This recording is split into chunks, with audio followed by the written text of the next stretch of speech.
good morning. Yes. Good morning, everyone. Welcome to the morning roast. I'm, of course, Sugar Chris, and I am struggling to stay awake, but I'm here. And with me is, of course, Mr. Jason. And I'll try to jolt you with I'll try to jolt you with some pizzazz and try to wake you up a little bit. Yep. I'm on day 24 of the campaign, and I haven't like stopped. I haven't run out of fuel yet. Like I don't have an empty gas tank yet, but dude, it's day 24. Yeah, I feel like most people by that time on their campaign is struggling. They're like the nerves are shot and they're ready to be done. Well, it's wild to have a regular day job and like the family, and then it's like, okay, all right, time to jump on YouTube, and then it's like, so. But I've been having a fun time, and the other cool thing about this has been all the people that I've been following on Twitter for years, or I've been watching on YouTube and stuff like that. It's been cool just to like actually get to interact directly with them Mhm. in these YouTube streams. So it's been fun. Being I've had a on good time. this side of the screen, I guess. Yeah. It's actually I had this idea. I got here's a premise. I'm going to share it with you, and we'll trademark it. If you think this is a good idea, we'll trademark it and we'll write the script. But it's a horror movie, 21st century horror movie, where there's a troll in the chat. And basically, during the live stream, the troll basically climbs out of the chat into the live stream, and so like we got the two boxes here, like, and it just like it'd be like just ghastly, scary, whatever. And you as the host, you're trying to end the stream, and the troll is slowly crawling into your video feed, and you're like, I can't, and people are like, stop, bacon, stop this. So that's probably only a good 15-minute horror movie, but that's my premise. If it's $1 million idea, we'll That'd split have to be like one of those short films. it. Yeah, exactly. We'll crowdfund it as a short film. So yeah, so Jupiter's day 24, and it's on Indiegogo. I also set up a Kickstarter because what people told me is that people on Twitter usually do Indiegogo, and then people on Facebook like Kickstarter. I don't know why, but I went with Indiegogo because of the in-demand option. So Mhm. if you're like, hey, I only do Kickstarter, you can find it in Kickstarter, but by and large, it's on Indiegogo. We're a few dollars away from $3,700. So, and we're over 100 backers. And so as a first time crowdfunder, I'm like, I'm very happy. I'm very happy and humbled and honored and excited. Yeah. And I've got almost a week left, right? So yeah, so we're inching to $3,700. And this book is it's 95% done. So if anybody out there is watching, if they back the book, I'm gonna send it off to the printer right at the end of the campaign, and I expect you'll have it in your hands before 4th of July. So sometime before 4th of July or on 4th of July weekend, you can kick back and you can read this 40 pages full color of comics that I created just for you. All right. Let's see. We got Marinus saying he's out eating. Have fun with the stream, guys. Alright. I tell you, he gets the weekend off. I'm over here doing a stream, and that's when he's out. Busy. Yep. We got Voice from the Dark. Good morning. Good morning. Oh, they ask, Sim sleeping? Probably. He's probably snoozing. I told him we had one today. Soul's with us, though. Can always count on our chat host. Says, welcome to the Weekend Roast, where we'll check out Jupiter, and if Chris stays awake and remembers one pitch, two trailer, everything will be peaches and cream. Good morning, Chris, Jason, and chat. All right, let me bring up the campaign. Soul's already rushing me to get on it. And the music, I got the music off of Adobe Stock. So if you play the trailer, your channel's not going to get dinged with a copyright claim, so you're good there. Oh, okay. Well, Sim's always, pushing the luck with that, so so I've been lucky so far. So what is Jupiter here? Yep. Sorry. So Jupiter takes place in a world where there's no superheroes. It's a normal world just like ours. The only superheroes that exist are in comic books. And the main character there, that young lady, She and her family have they've experienced a family tragedy. I don't tell you exactly what it is, but there's clues in the book as to what happened. But where you find them is they've gone to this cabin to kind of get away from their day-to-day life and try to like reset their lives because they're processing a tragedy. Hmm. She feels trapped. She wants to run away. She doesn't hate her parents, they're not neglectful, but there's so much sadness, she just wants to escape, she wants to get away. In the course of that family vacation, a hole in reality rips open and a revolution in a neighboring dimension smashes into their world. As a consequence of that, she suddenly has the ability to go anywhere. She can open these portals into space and time. So she suddenly arrives at a point where she could run away from home. She could never have to do homework again. She could never have to grow up and get a day job. She can go anywhere, she can see anything. But she has to decide, does she go with fight or flight? Because as a consequence of what's happening here, other beings begin to come through that portal, and she first has to act in self-defense. Then she has to defend her family. Then she has to defend her hometown and eventually her world. So this story is her heroic journey to become her world's only and greatest superhero.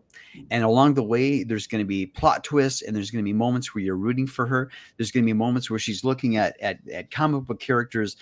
Sorry, she's going to look at comic book characters in her world and try to emulate what would they do, right?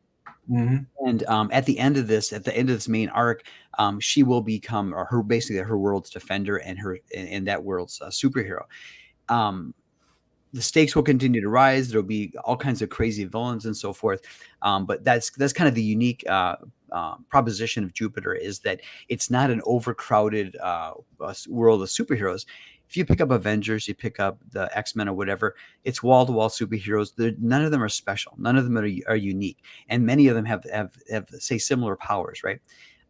So it's not overcrowded. Then the other thing is that, unlike say like Green Lantern, where a ring comes down, it goes on someone's finger and they're off to the races, she's going to incrementally make these decisions that turn her into a superhero, not intentionally, but she's just going to become a superhero. So it's a unique it's going to be a unique reader experience in terms of that heroic journey, both from her deciding, do I go with fight versus flight, and then her actually suddenly realizing I'm a superhero. Hmm. Yeah, pretty fun concept. It sounds like, and I liked. I noticed the different art styles here. Yeah. So in the main part of the book, which we'll just say that is in the real world, if you scroll up, that's the art style I use there. So it's kind of a modern art style, full color palette, do a lot of texturing and things like that. I draw in Adobe Fresco, color it in Photoshop. So that's for all intents and purposes the real world. Then when she's reading the comic books that exist in her world, it's that kind of Bronze Age style. Okay. Yeah. Yeah. And then that blue line, where that dinosaur is. Oh. So I mentioned that there's this alternate reality that experiences a revolution and that slams into our world. When I draw that universe, that neighboring dimension, I use that blue line. I draw on that blue line, and then I want the drawings to evoke like 1970s John Buscema Conan. I want it to feel like Mm. that in terms of the line work. But then I didn't want to do like sepia or traditional like kind of medieval color palette. Stone Age color palette. I wanted to be psychedelic, right? So I intentionally just maxed out the color palette, try to get as crazy with the coloring and with the washes as I could. So that dinosaur there, that is part of the revolution that's going to lead to the ripping open the hole. But that section of the book is drawn and colored in that style, just to create a sense of, hey, this is a different universe. Yeah. You're on the you're on the wrong side of the war if your enemies have a giant T Rex. Yeah, exactly. Hey, if you don't have a tank if you don't have a tank to storm a castle, a dinosaur works. Yeah. Nice. Nice secondary. And So this that's is more of that. That's more of when she's reading the Silver Age comic, Bronze Age comic. That's what that looks like. And so there's a couple pages where she's unhappy. So she'll kind of escape into a comic book for 2 or 3 pages, and then it pops back into the a more normal world. Oh, okay. Got some like Kirby style going on here. Absolutely, absolutely. So the when I do the comic book within the comic book, I'm channeling Jack Kirby, and I spent a fair amount of time with my printer. I gave them several test sheets where I was trying to replicate the 64 color palette that Bronze Age Marvel had. So I would create these little paint buckets with dots and stuff like that, and I'd contrast the dots between the fill. And I think with 7 different test sheets, right? I'm like, hey, try this out. And then I had these patches for the 64 colors, and what I was trying to get was so that when you would look at the artwork, you could clearly see the artwork. Everything had good contrast, but then when you look deeper, you could see the dots without the dots being garish. And then I put a paper filter over it. So I had a lot of fun trying to find the sweet spot with the colors to kind of emulate that lithographic print. Hmm. Let me check the chat here.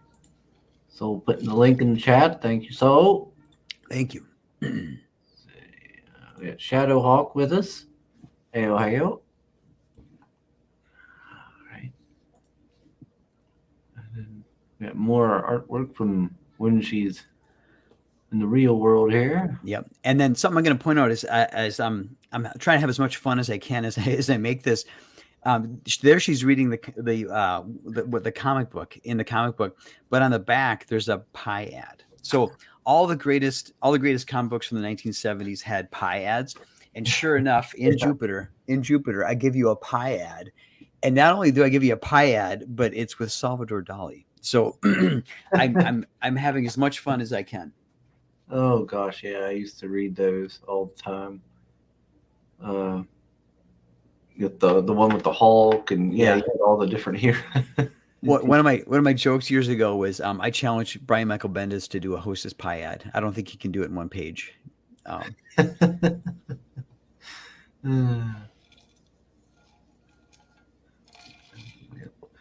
Cover. Yeah, and I'm adding a few more flares to the cover, a little more dynamism, but that's the almost complete cover.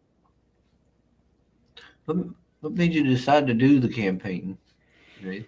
So I back in the late 90s, I published Jupiter as an independent black and white comic book, and it ran 9 issues, was distributed through Diamond, and I had a great time doing it, but my sales were just like flat. And I worked with Diamond. We would put together these promo packs where we'd say, hey, let's put together a sample comic and a letter and poster and stuff like that, and send it to the top 200 stores that sell 8-ball. Because my comic book was a little bit like 8-ball, like it was a one-man anthology comic book. And we would do that and like wait, and like nothing would happen. And we say, okay, let's go after the top 200 stores that sell like Cerebus. So we'd put together a promo pack, send it off, and like nothing would happen. So I was getting these mixed messages from the market in the late 90s where my sales weren't going down, but they weren't going up. And so Diamond was really good to me. I went 9 issues, and they were like, hey, just reboot with a new #1. And I said, you know what, something's not right, because the sales should either be going down or going up. So the people that are reading it love it, but people aren't willing to pick it up. So I had to do some soul searching, and between family stuff, career stuff, I said, you know what, I'm going to hit pause. I'm going to continue to do artwork, but maybe I'm not ready. Maybe I can't find the right audience, or I don't have the marketing budget, whatever it is. So then I continue to do painting. I exhibited in Manhattan. I've been doing children's books and stuff like that. And back in like 2019 or so, I came upon Ethan Van Sciver, and I became aware that there's this crowdfunding model. And what's great about the crowdfunding model is that it's more direct than the direct market, because the retailers who are to some extent risk averse because they can't return the product and so forth, and they're literally afraid to order 10 copies of something. And so when they do order something, they'll order 1 or 2 copies, and then it'll sell, and they'll be like relieved and be like, okay, we sold 2 of these things from this unknown artist. Okay, let's just be careful. Let's order 1 for issue #2. Right? Or let's not order anybody, but if somebody puts it on their pull list, we'll order it.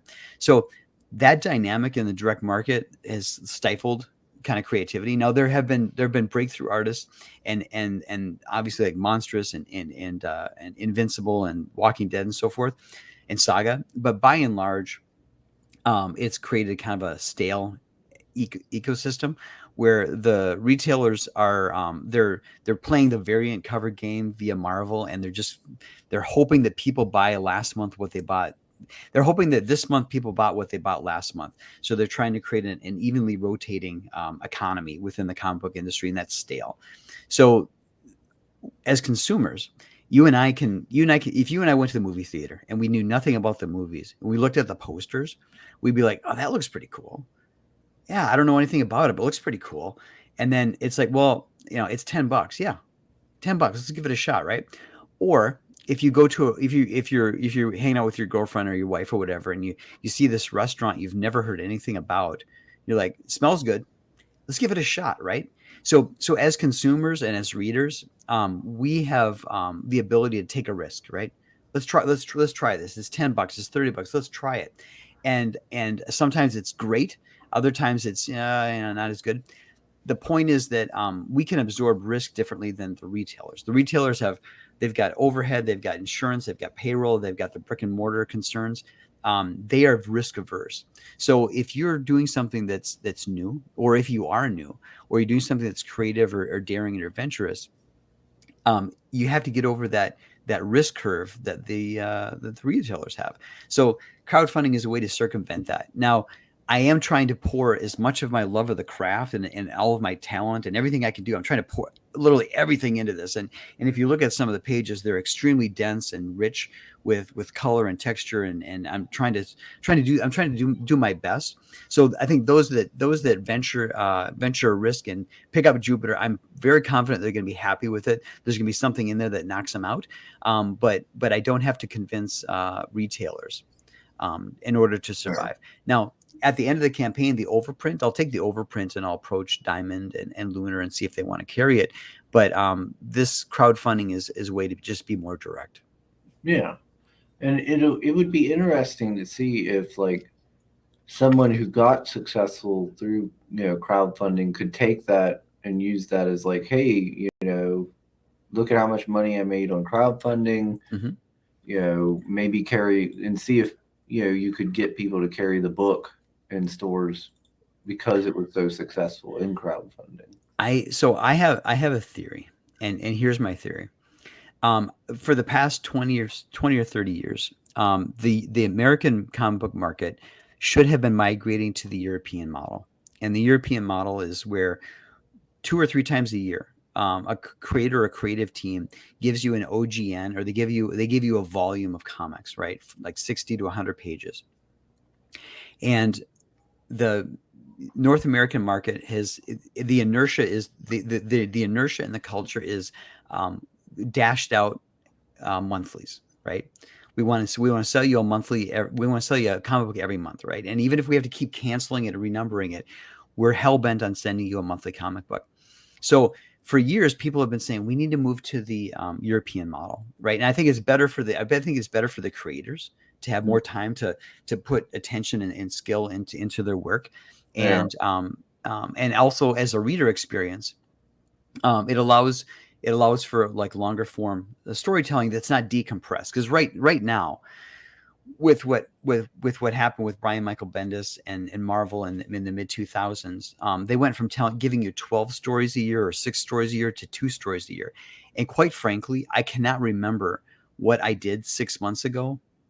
And so I sure as hell can't remember how this story started in the Avengers 6 months ago. I got no idea, right? Yeah. So even if Marvel is writing for the trade, as a reader experience, I'm like, they're still doing this. They're still trying to figure out who killed this person or whatever. So the plots in the mainstream comic books, it's terrible for a reader experience because you can't remember how the hell this thing started 6 months ago.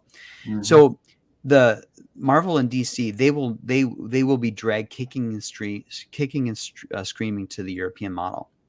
So crowdfunding is proving that readers will say, hey, I will buy 3 books from Graham Nolan per year and I'll pay $30. I've got no problem with that, right? that's that, or with Aaron Lepresti. I'll buy 3 books. I'll buy 2 books from him. And I'll pay 30 or 40 bucks. And that is effectively the European model, right?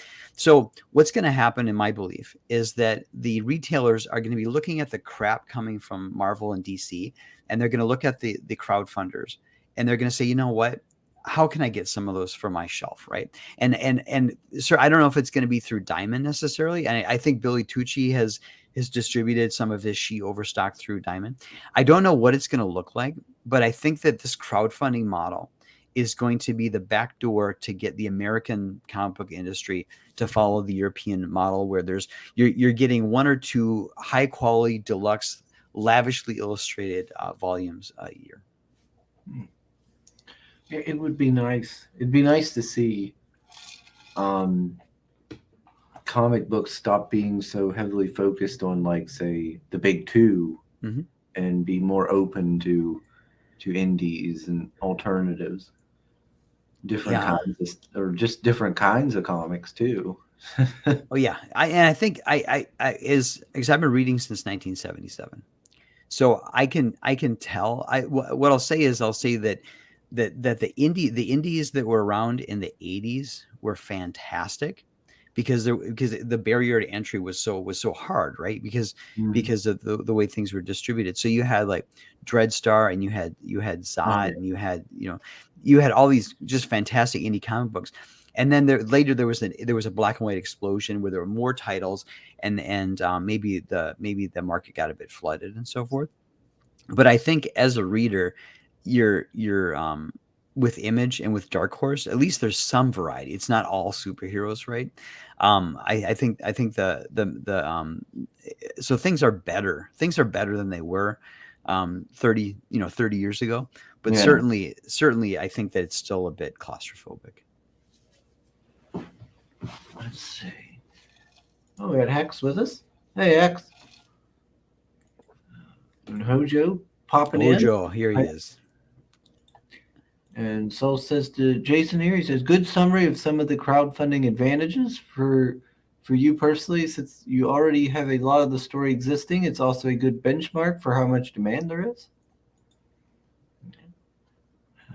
Yeah, I'm happy that we're over 100 backers, and we're very close to $3,700. And I do have a stretch goal. I've got a $5,000 stretch goal, and could you make me full screen just for a moment? Oh, alrighty. Oh, there we go. So we're at 37. We're almost at $3,700. We got about a week left. If we hit $5,000, everybody is going to get this memento. It's a Captain Klein Bottle fan club membership card, and in true 1970s fashion, the fan club is sponsored by a pie company. The years on the membership card run backward in time from 2023 to 1953, because this character here, Captain Klein Bottle, he's my Jack Kirby inspired time traveler. And then on the back, there's a diagram of his rocket ship. There's my website, and then there's a little saying which you can keep at the ready. It's called, "If you're not part of the problem, you are the solution." So this is I want everybody to have this. So if the campaign hits $5,000, this will be the stretch goal, and it's 24-point PVC laminated. It's a 24-point PVC, and it's laminated both sides. So this is the $5,000 stretch goal. We've got over just about a week to get to there. So go check out the campaign, because I want everybody to have that. Yeah. So it says Captain Klein Bottle is a stylish name. Is there a backstory? Yeah. So would you be willing to make me full screen again just for a moment? Oh, alrighty. So in the world of Jupiter, there was a Jack Kirby. Jack Kirby in the alternate reality of Jupiter, there was Jack Kirby, and in my world, Jack Kirby, when he did mainline comics in the 1950s, there were 4 titles. There was a war comic, a romance comic, and a Western comic, and so forth. But in the world of Jupiter, there was a 5th title that mainline comics published, and was about an astronaut. And so he had done Sky Masters of the Space Force as a newspaper strip. So when he had his own comic book company with Joe Simon, he's created an astronaut character called Captain Kleinbottle. Captain Kleinbottle started out as a normal astronaut strip because it was the 50s, but then he goes up into space and stuff gets real, right? I'm not going to tell you what happens, but he basically becomes dislocated in time. And if you know what a Mobius strip is, think about a Mobius strip where you attach several Mobius strips together to create something called a Klein bottle. So a Klein bottle is something that doesn't have an outside or inside; it's a continuous loop. So Captain Kleinbottle, just by the look of the draw, his name was Captain Kleinbottle, but he literally is dislocated in time. So what that means is that if he's going on an adventure, or if he's encountering an adversary, he remembers how he defeated him the previous time. So it's akin to in Dune. There's in Dune, the novel series Dune. There's the Kwisatz Haderach who can see all the possible when he's encountering an adversary, he can see all the possible outcomes of everything he might do and everything that they might do, and he can always win because he knows how to defeat the enemy. So Captain Kleinbottle is kind of like that. He's eternally optimistic. Everything you throw at him, he's already had to deal with it in the past or the future, and he remembers how to solve the problem. And so all of his stories are told as little nested flashback loops. So that's the reason why he's called Captain Kleinbottle. And also in my world, because Jack Kirby published Captain Kleinbottle in the 1950s at Mainline, it was so successful that he never had to go back to Marvel or DC. All the crazy wild ideas that he gave away for free, basically to Marvel and DC, he kept for himself and put into Captain Kleinbottle. And he's like a Walt Disney figure in the world of Jupiter. So there's a Kirby land and so forth. So this is an additional tribute to Jack Kirby, is that in my world he's basically like a Walt Disney figure. He's world famous and he's beloved, like as a grandpa figure. And he continued to do Captain Kleinbottle until the 90s, and just came up with crazy idea after crazy idea. So that's where Captain Kleinbottle comes from. Kirby got a happy ending in the Jupiter universe. Exactly. I did right by him. Let's see. Too bad Sim isn't here. He loves Mobius and would surely have something to say. Oh, yeah. I know. As soon as Mobius said, he'd be like, oh, blah, blah, blah. And I'd have to hear about it for the next half an hour. Yeah. So in my DNA is Jack Kirby, Mobius, Zap Comics, and a lot of the 80s independents. It's all kind of and obviously classic Silver and Bronze Age Marvel. If you mix all that up in a blender and you spit it out, you get me. Oh gosh, yeah. I still haven't read that Inkle book. Yeah, the Inkle's pretty good. I got it sitting over there. I still ain't read it yet. Jason, you're really going the extra mile with your ideas. Very cool. Thank you. I owe you nothing less. Yeah, I do like the look of the comic book within the comic book here. I like it's fun, and it gives, as the artist writer, it gives me some variety, right? Because I can get in like a different state of flow when I'm working on those pages. And so Jupiter's 40 pages. This main story is 24 pages, and that gives me 16 pages to play with for shorter stories and some like kind of surrealist like Zap Comics. And so I've got some one pagers that are a lot of fun. We can, if you scroll down, I think there's one that people have a fondness for. This one right here. So this right here is just a one-page strip. It's 6 panels, but it's like something that would have been like in Zap Comics or something like that. So just a lot of fun. And and in the trailer I got to animate that. It was a lot of fun. Oh shoot! Reminds me, I never did play the trailer. Yeah, watch the trailer. And in the trailer, the trailer is all artwork from the book. I just took it from Adobe Photoshop, put it in Adobe Animate, and slid it around. Had a lot of fun. There you go. And so didn't even fuss at me about it. What's going on?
And then this is that alternate reality where I got to draw like Conan.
So that one was a lot of fun to do, and when I would run that one on Twitter as a little ad, I would do like test ads or whatever in like January. Mhm. Occasionally, I get people in the comments be like, "Is this a video game? What's going on here? What is this?" And so it was a bit of guerrilla marketing on my part to get people to like trick people into watching. I had a lot of fun doing that one. Yeah, I mean, it's a definitely unique. You know, it definitely stands out amongst the crowd and like the Cool, crowdfunding scene and stuff.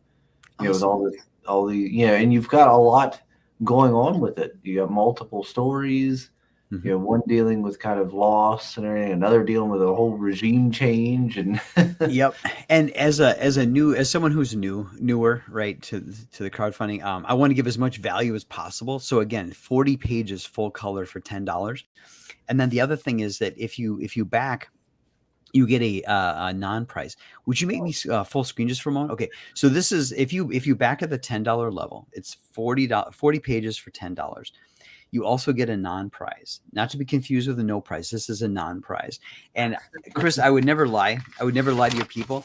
There's flipping nothing in there. However, yeah, however, it is cool. It's a non-prize, better than a no prize.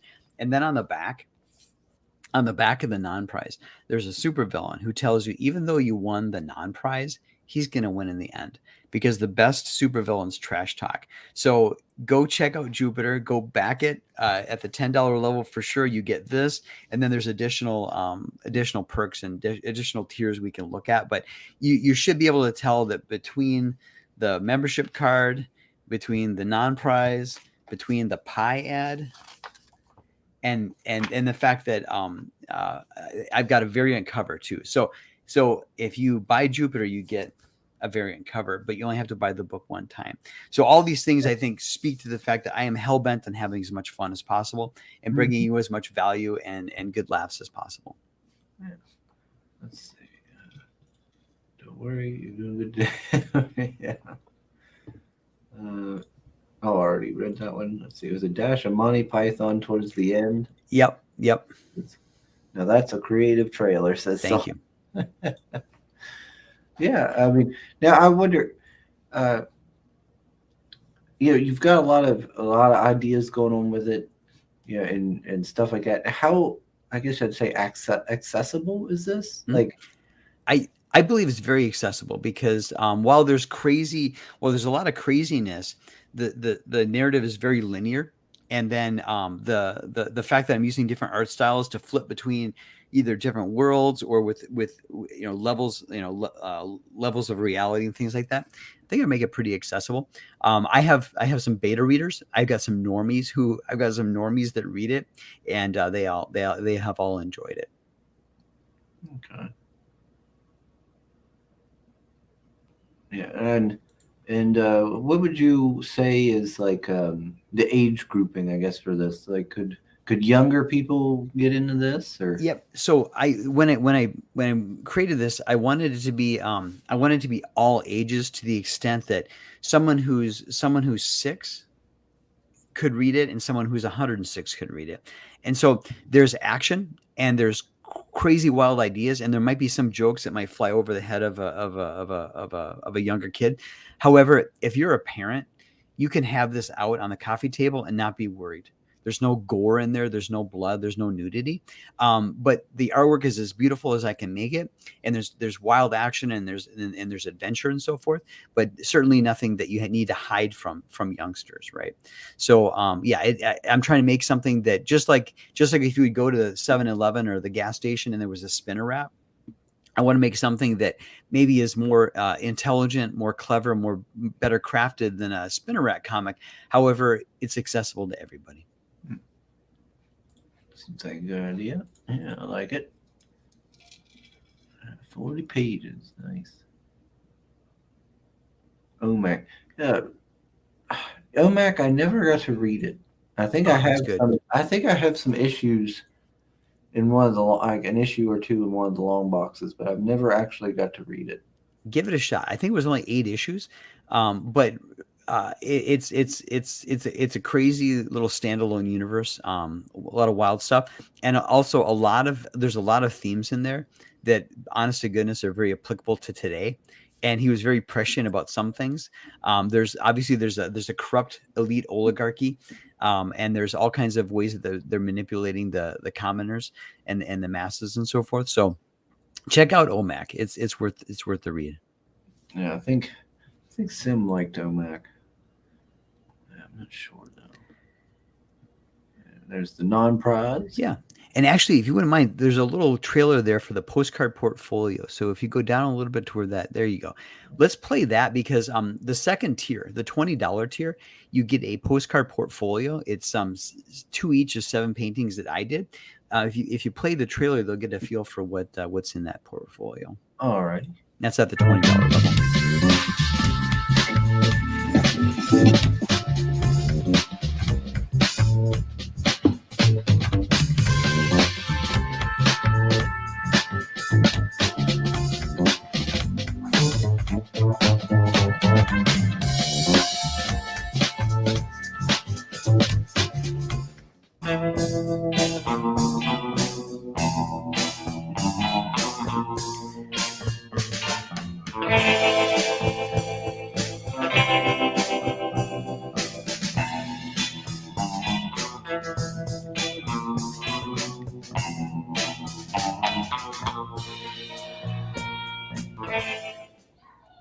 So that was those are paintings that I did about 10 years ago, and they're 24-inch by 30-inch. They're big acrylic paintings, but I basically turned them into postcard size, just to create an add-on for the campaign here. And if you back at the $20 level, you get that portfolio, you get the comic book and the non-prize, and then in the portfolio, there's 2 each of the 7 paintings, so you can keep one, hang it on your fridge, and then you can mail another one to a buddy, and then your buddy can say, "What the hell is this?" Well, seems like a pretty good idea. Let's see. Oh, Hex says, "Man, this looks outstanding." Thank you, Hex. Yeah. Yeah, we are. In fact, I think the next person who backs is going to put us over Let me refresh this here. Yeah, that I'm would be pretty sure the next person that backs is going to put us over $3,700. So we'll cross that. yeah. Let's get it right across that nice little threshold there. That'd be nice. Yeah. And you can get that portfolio in the Skybolt or Juvian tier. So it's $20 and $30 respectively. Yep. And that Jovian tier, there's a little challenge coin that I made. I had minted. It's metal. It looks gold, but it's not really gold. Obviously, it's not really it's not really real gold. But I had a lot of fun sending this off because let me tell you. Let me pull it like that. So making a comic book is not like war, but like it is a slog. So to celebrate the completion of the campaign, I've got a little challenge coin here. It's got my motto on the back, becoming synonymous with the indescribable. So check that out as well. That's at the Jovian tier for $30. You get the comic book, you get the non-prize, you get the postcard portfolio, and you get the little challenge coin, which is a great memento. So something I like to think about is, so we've got these metal challenge coins, right? And on the Stickers versus Bookmark campaign, they've got a metal Kenneth Roquefort bookmark, okay? And so I think about, like, that's awesome, but I think about, okay, 2,000 years from now, and some archaeologist digs it up, they're gonna be, what the hell is this? What the hell is this? And I think about some archaeologists finding a Kenneth Roquefort metal bookmark and being like, what the fuck? What was happening back in 2023? So Archaeologists and historians of their day are puzzled over. yeah. And maybe this PVC will last 1,000 years, because it's plastic. So I can't imagine what someone's gonna be thinking in 1,000 years from now. So it just at least they'll know we were having fun. Yeah, with the crazy technology of their time. Oh man, what it would be like in the future. Then again, people back in the day thought we were going to have all kinds of crazy technology. We don't even have flying cars yet. Yeah, there's no flying cars. I've seen some demos and some mock-ups of the flying cars that I'm like, I'm not getting in that thing. I'm not getting in that thing. No way. No way. Yeah, I just seen just on Twitter there right before we went live, like it was like like the air shows and stuff, and like accidents where they've crashed because of modifications and people dying and stuff. Like we can't even get our normal flying things right, let alone car. Oh Jesus! But yeah, it does look pretty wild. Thank you. Let me scroll back up here. Yeah, so right there we could get up to 3,700. We got a $20 backer. Yeah, if somebody backed up the Skybolt, that would put us in there. Yeah. You get us there. Card. Gets us closer to 5,000. Plug it away. Closer to that big fancy stretch goal. Now I'm pretty sure you said you was going in demand. Yeah, I'm gonna go in demand.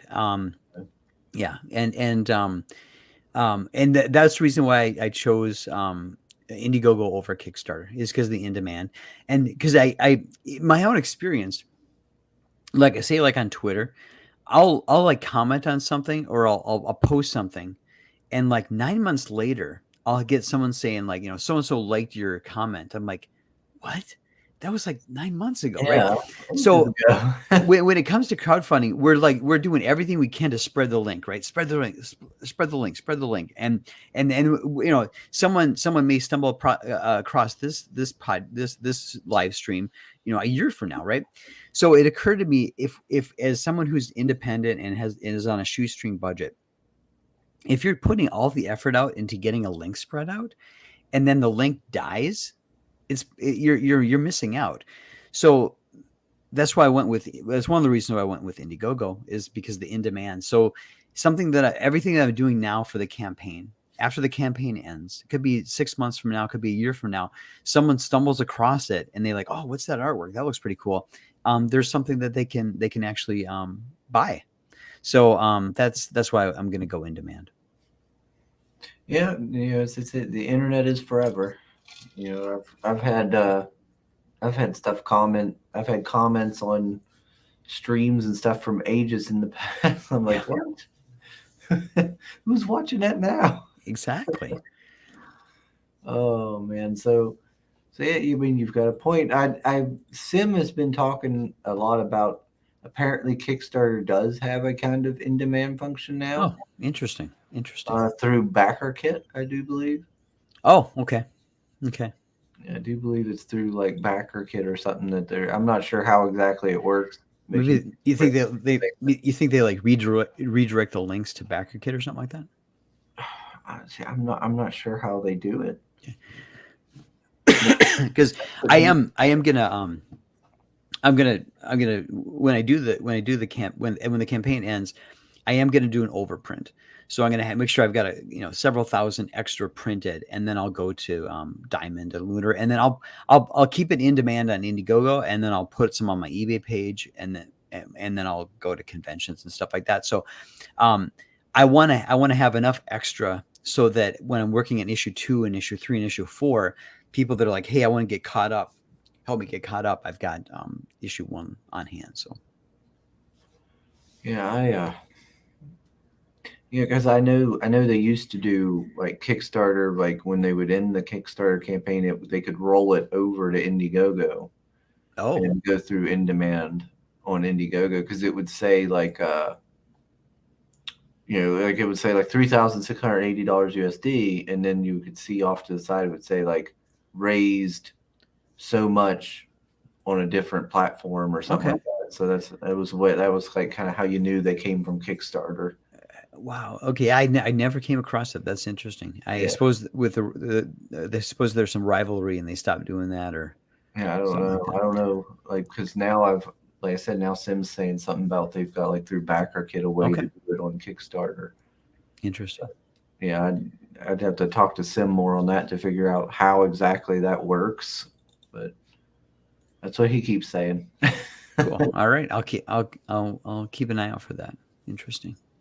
Yeah, you're going to do the con route as well. You Yeah, going when I got free weekends, I'll do some conventions in the Midwest and so forth. Yeah. oh, Yeah, okay. it should be fun. And I've got in my local shop wants me to do a signing, and there's a shop out in California that if I can get out there, I'll do a signing there. So Oh, cool. I'll have the extras from the print run. I'll have those to sell as time goes on. Yeah, that's pretty cool.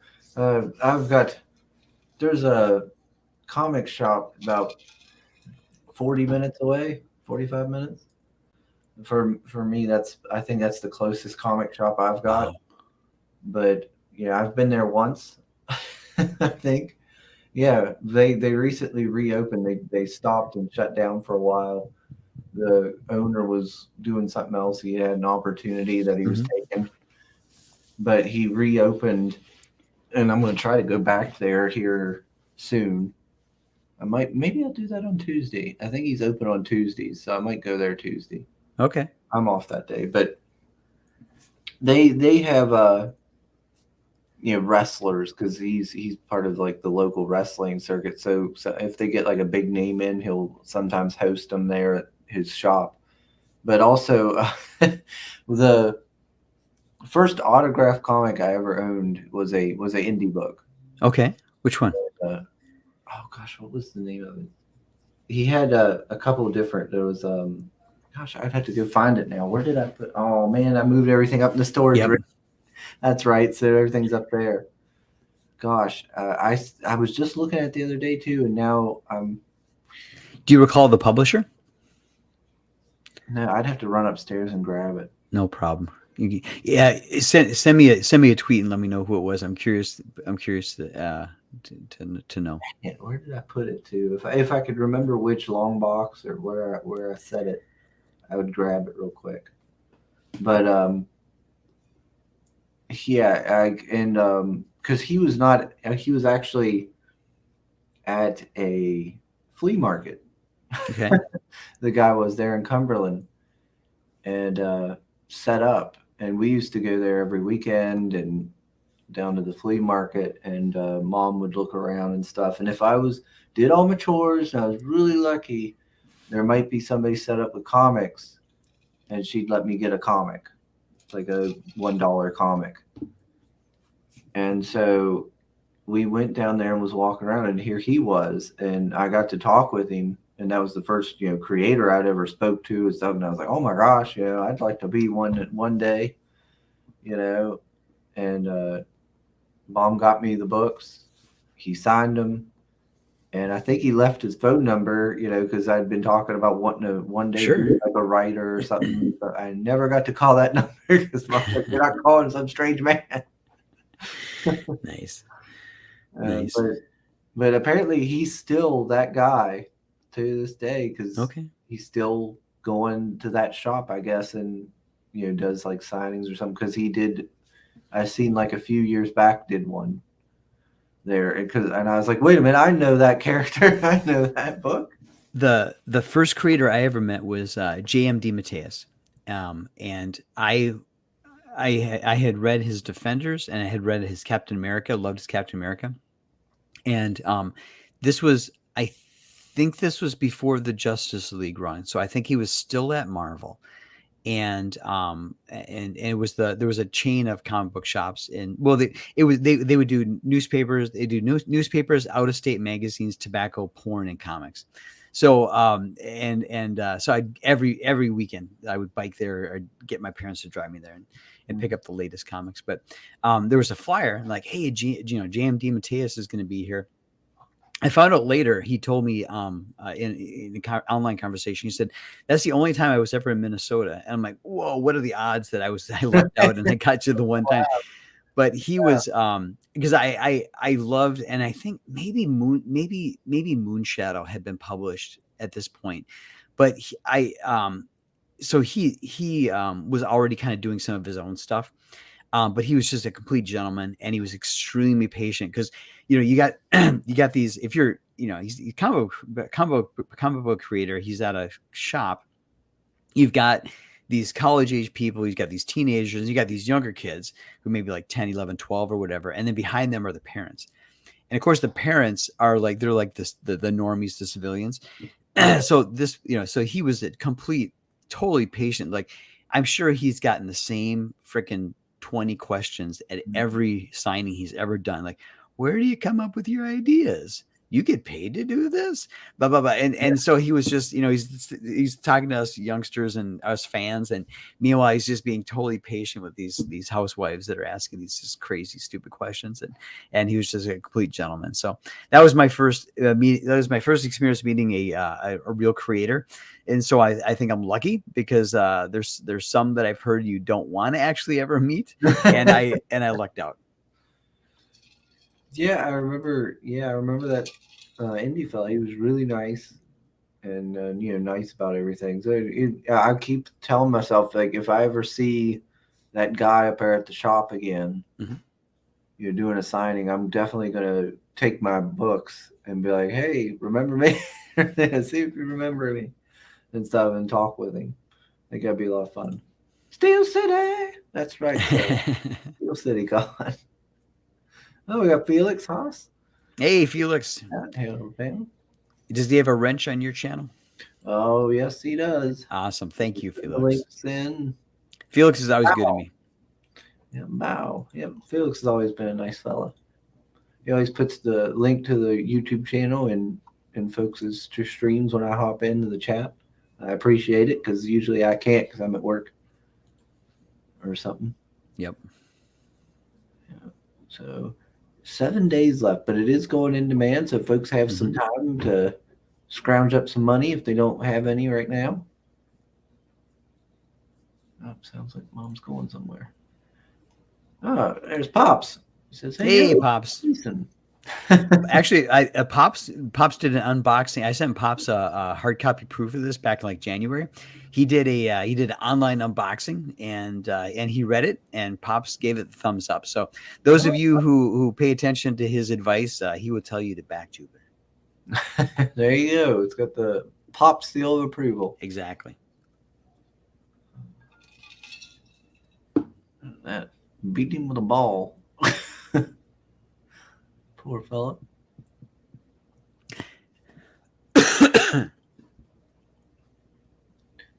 Damn, these poor green guys are fucked. Yeah. Yeah, and that's another part of Jupiter is I don't tell you whether or not they should have been deposed or not. And you're gonna have to figure that out as you read the series. Yeah. Who are the good guys here? Exactly. Exactly.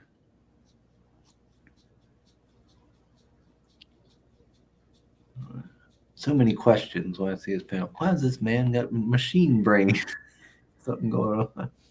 What is this? What is this object here? Yeah.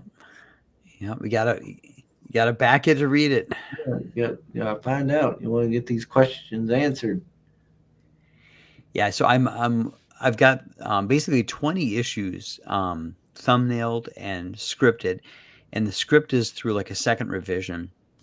So I've got a binder behind me. It's got the 20 issues, and as I'm so and I'm 8 pages into the next issue 2. So for those out there that are watching this, I've got an arc, I've got a plan, I've got a great ending, I've got a great status quo that when the story ends, there's a great status quo that sets me up for the future. So this isn't just like making it up as I go. And then I don't know if it's going to actually be 20 issues because as I go along, I'm trying to as I go as I advance, I may be taking part of issue 3 and pulling it into issue 2.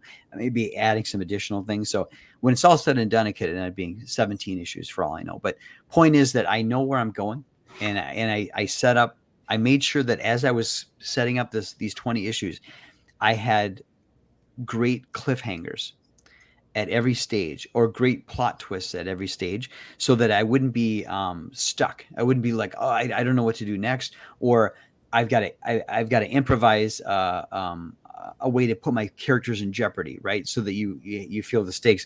So I very systematically set up the story so that I would have great cliffhangers and great gut punches. So this isn't something like a Jar Jar Abrams where it starts out cool and then doesn't go anywhere and you end up wasting 5 seasons watching a show that just ends up being terrible. I've got a great vision and a great arc here.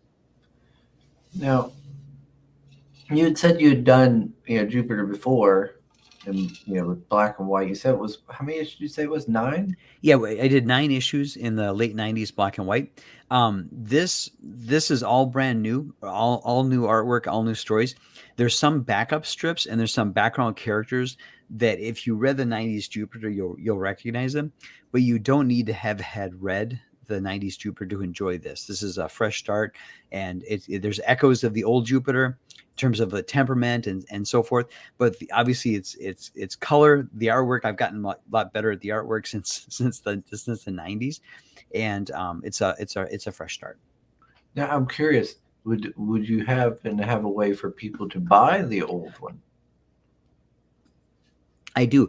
If you wouldn't mind, if you can go to www.jasonsandberg.com.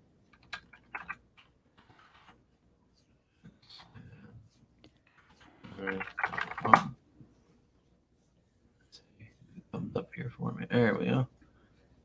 All right, let me stop sharing. Bring this up. Yeah, because that could be potentially a fun tier. Yep. So down at the bottom, there's the link to Jupiter Zero on Comixology. If you click that, it'll take us to Amazon. So what I did, like 3 or 4 years ago, I went back through those 9 issues of Jupiter, and I said, okay, what's the best of the best? Like, what am I not embarrassed to have people look at, 20 years later? And so I published it as an ebook on Comixology and Amazon. So it's like $9. So if you're interested in like, hey, what was that '90s Jupiter like, or if you happen to have read the '90s Jupiter, and you want to, you don't want to dig them out of the long box or whatever, you can get this. So this is what I consider to be like the best of the best of that series. And at some point, perhaps I'll publish it in print as an OGN or as a collected volume. But right now, it's just available on Comixology. Okay. Yeah, I think that would be kind of neat for folks to be able to get the old stuff, either as like a collection thing or Mhm. because they want to see maybe how far you've progressed in terms of art and storytelling. So are you familiar with Rick Veitch? The What's that? Are you familiar with Rick Veitch? Do you know who he is? Rick Leach? Veitch, V. Veitch, Rick Veitch. So he's an alumni of the Kubert School, and Okay. he started out working at Marvel on the Epic line. So Oh, I know. he would do like heavy metal type stories for Epic Illustrated, and Mm-hmm. then he did a 6 issue series called The One for Epic Comics when it was Marvel's creator owned imprint, and then he went to go work with Alan Moore on Swamp Thing. And he took over Swamp Thing from Alan Moore when Alan Moore left Swamp Thing, and then in the 90s he did Brat Pack and Max Immortal, and just he's continued to work since then. But currently he is using Amazon print on demand for his comic books. So 2 or 3 times a year he'll do either another installment of Max Immortal, or he'll do one of his Dream comics, and he makes it available via Amazon print on demand. And potentially I could look at that as an option for this Jupiter Zero. So that's another kind of exciting avenue to get comic books out there. And if you're out there and you're a creator and you don't necessarily have the wherewithal to do a crowdfund and to kind of be on all these streams and stuff like that, you could look into print on demand, because you're not having to pay upfront a printing bill, right? So check that out. Check out Rick Veitch, and he's got a Facebook group that where people discuss that print on demand strategy. And I think it's called Clear Spot Comics. But yeah, so if you're a creator and you don't want to go and print a bunch of books up front and then have to store them and try to do a crowdfund, you could look into that print on demand option. I might do it for that Jupiter Zero, but at this point I got to focus on the current Indiegogo campaign. Gosh, Sim is really gonna regret missing out on this stream. He'd be right here for this you conversation. you can have me back. You can have me back in May or something like that, and I can hang out with them. Yep. Amazon print on demand. He'd be right here. Just All right. Oh, so he does that? he knows all about all this Okay. stuff. Okay. I because we've had a couple people, I think one who also was debating on using Amazon print on demand. I think Sim does something with it. I can't keep up with everything. Oh, we got Because Pasquale. hey, so Oh, a lot of people have Amazon Prime, so they get free shipping, right? So that's another thing where I when and as I think about this, I was like, wait a minute, if somebody's got Amazon Prime and when you do print on demand, then you're not getting gouged by Canadian shipping, right? Because right now one of the pain points is the shipping cost to Canada, Australia, and yeah. England. So I just out loud maybe came up with a solution to get around that, but time will tell. Let's see. Uh, let's see. Let me go back here. Back to the campaign. And then let me check the chat, see what everybody's saying. Felix. Oh, Jay Ryan's here. Hey, Jay Ryan. Folks, Banjo. I'm not sure why, but we have that in there. Felix is putting more links in.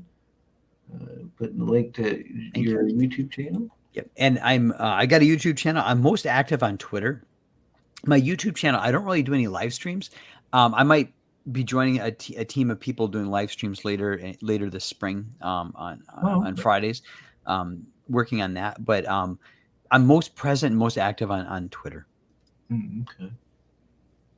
Man, I need to get motivated to do more. I need to do more videos and such on here. Yeah, it's tricky. Oh, come on, Jay Ryan. Give me a break here. I was blabbering, Jay. He didn't see it till I stopped blabbering. Get no respect. No respect, Jason. Jeez, I tell you. But Pasquale and Jay, we're just here talking about Jupiter over on the Indiegogo page. and we're approaching the $3,700 milestone, and it's Saturday morning. We're all waking up. If somebody out there if someone out there is inspired, please back and help us take it to the next level. I've got 7 days of the campaign left, and I've got a $5,000 stretch goal. So let's see how the weekend plays out. But I'm feeling pretty optimistic here. Yep. Yeah, and we might get some replays as well from folks who couldn't make it to the stream today. And it is the weekend. Folks are probably busy, spending time with family or doing whatnot. Yeah, and it's finally spring, so I'm sure there's some people that are like, I gotta get outside and enjoy some Saturday sunlight.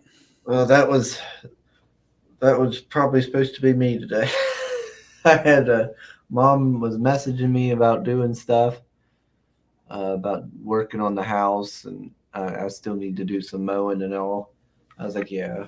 I came home from work. I was like, no, I'm taking a nap. I got to stream later. I'm taking a nap. Then I got to get up and do my stream. And then either I'm going back to bed or I don't know. Absolutely. It's my day off. Do it all. I'll take a break.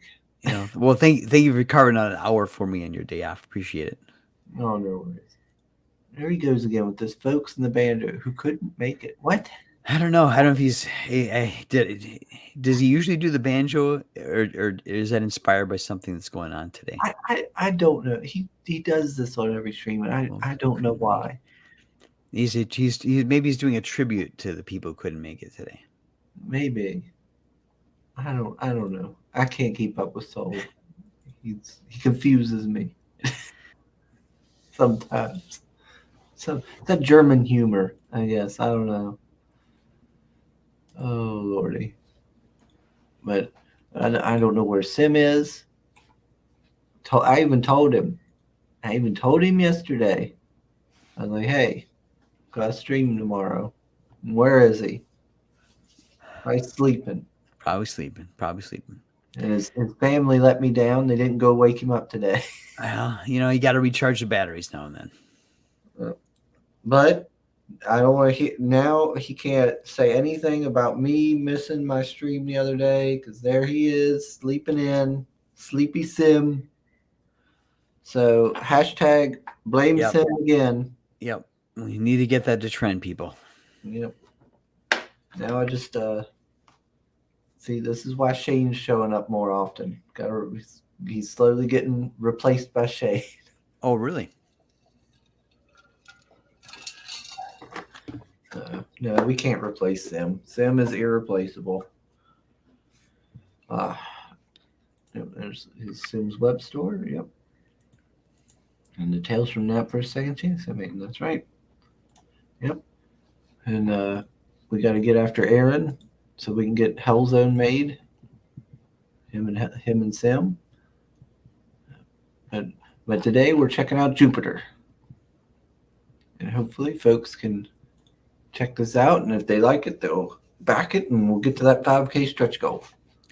Absolutely. But I think I'm going to start to wrap this one up. Yeah. Mr. Jason, I'm getting a bit tired. No problem. Right. No problem. I woke up, did the stream, and now I'm ready to go back to bed. Sounds good. Well, thank you, Chris, for having me on. Thank you, everybody in the chat. Thank you, Felix. And I'll see you all around in the days to come. When time allows, go take a look at Jupiter, watch the trailer. I hope you find a tier that fits you, and appreciate any help I can get crossing the next milestone here. So thank you, everybody. Sign up for Swarm, yeah. Sign up for Swarm from Shane. Do go check her out. Thanks everybody for joining us, of course, as always. Thanks, Jason, for being our guest today. Absolutely. And look, there he did it again, folks. Banjo, watch. Ooh, so I don't know what that's about. I think he's messing with me. I think so. But thanks for joining us, everybody. What's my next one I got scheduled? Oh gosh, I don't. Is it in May? I think Wow. I saw Yeah, I saw a that's what they notifying for wait May. until May. I do have some more people. I just haven't put them in StreamYards yet. I got Sure. Frankie. Frankie's going to be joining, I think, in the 29th. I think Frankie B is going to be joining us. I've never had Frankie B on, so that's going to be exciting because I've seen him on other streams, and his stuff has always looked kind of interesting with the kaijus and stuff. Mhm. I rescheduled Outlaw Nights for the 26th. Okay. Yeah, so I do have some people. I just got to throw them in the StreamYard. Cool. So I'm thinking about changing how I'm doing it. I've been trying to do 4 streams a week with guests, but it's getting a little harder to get 4 guests a week. So Sure. I might do 3 guests a week, and then the 4th day do something else. But anyway, thanks everybody for joining us. I'm gonna wrap this up, and I'll see you all on the next one. Thank you.